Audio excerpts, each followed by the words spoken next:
เฮียเฮียเฮีย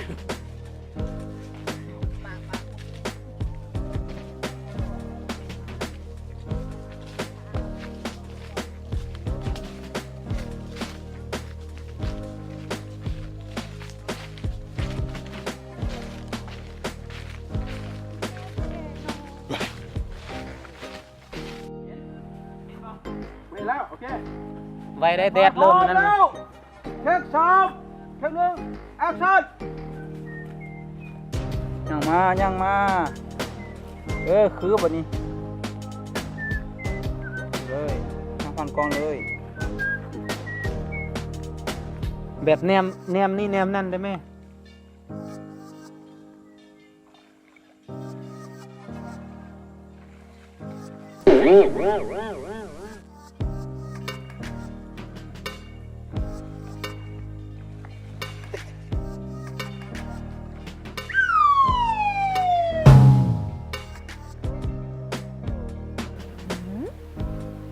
มันไผ่เม็ดจีกระปูแถวนี้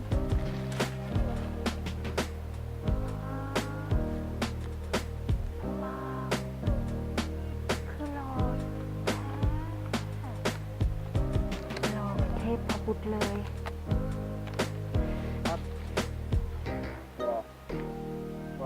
โล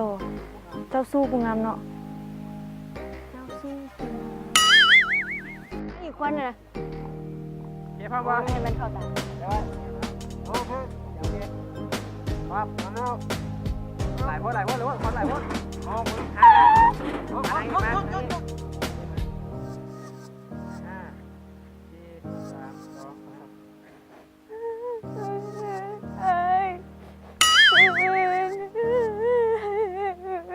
2 เบิร์ด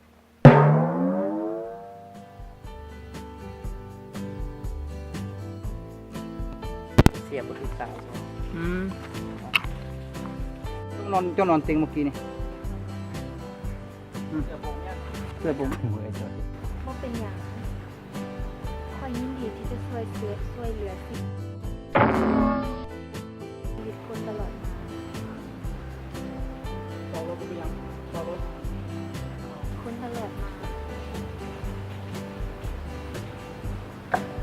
แล้วค่อยมาอยู่นี่ได้จังไดคอยเป็นคนจะลากเจ้ามาเองลากทำซองมาไปแล้วไปอย่าเห็นให้เห็นน้อยปุ๊บไป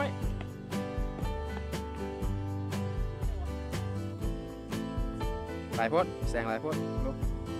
งอีกทำท่ารถ